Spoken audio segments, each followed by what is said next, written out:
දැන් මොකද්ද මේ ලිව්වනේ හෙන පල්හැල්ලක් ලියලා තියෙනවානේ. right. ඔය ලියලා තියෙන්නේ මොකද්ද? ඔක සින්දුවක්. සින්දුවක පුංචි පද පෙළි හතරක් තියෙනවා. හරි. චාමර වීරසිංහගේ සින්දුවක පද පෙළි හතරක්. හරි. ඔයාලා මේ සින්දුව අහලා නැහැ මට ෂුවර්.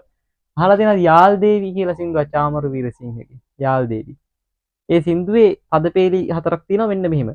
මල බැඳුනත් රේල් පීලි යාල් දේවි තව හඳුනයි. ඉරිතැලුනත් ස්ටේෂම කෝච්චියට හොඳට හුරුයි කිය.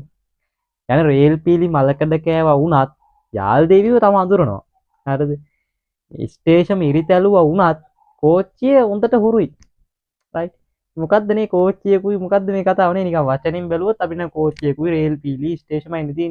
ඔක අර ව්‍යංගාර්ථයෙන් කියන්නේ අර පෙම්වතයි පෙම්වතියයි නේ. කොච්චර කාලෙකින් හම්බුනේ නැති වුණා. කොච්චර වයසට ගිහිල්ලා මුණ ගැහුණත් ඒ දෙන්නම අඳුරනවා. ඒ කියන්නේ කොච්චර වෙනස්කම් බාහිර වෙනස්කම් තිබ්බත් ඒ දෙන්නට ඒ දෙන්න අඳුරනවා කියලානේ කියන්නේ.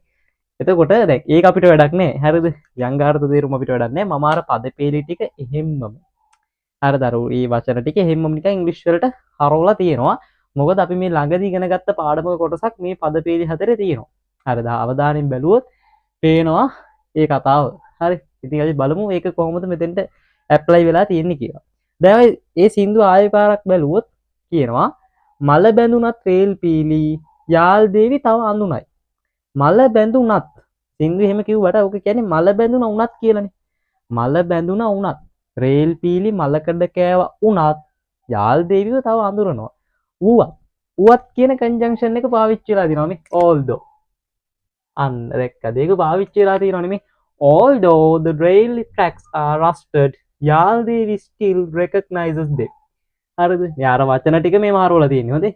මේ although the rail tracks are rusted මේ රේල් පීලි මලකඩ කෑවා වුණත් යාල් දේවි still recognizes them. යාල් දේවි තාමත් ඒවා අඳුරනවා. හරිද? although භාවිතා වුණා.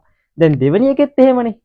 although the railway station is cracked the station is well accustomed to the train.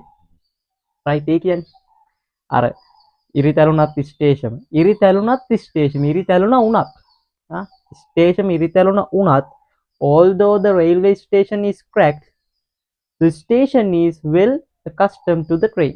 ඉරිතැලුන උනත් ස්ටේෂම කෝච්චියට හොඳට හුරුයි. හරිද? කෝච්චිය හොඳට පුරුදුයි.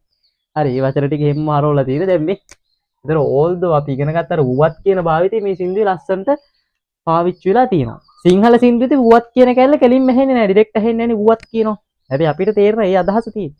මල බැඳුනා වුණත්. right? හරිද? ඉතින් මේ ඔක ලස්සනට තියෙනවා. දැන් මුලින්ම ඉගෙන ගන්නකොට මේ කන්ජන්ක්ෂන් එක නේ. කපාට මේ බර සින්දුවක ඉගෙන ගන්නද අපි සරල උදාහරණ වාක්‍ය කතා කරලා පහුවෙද්දි මේ වගේ එකකට ගිහිල්ලා බලන්න ඕනේ මේ ඇත්තනේ කියන්න පුළුවන් නේද කියලා. හරිද? right. දැන් අනිත් එක තමයි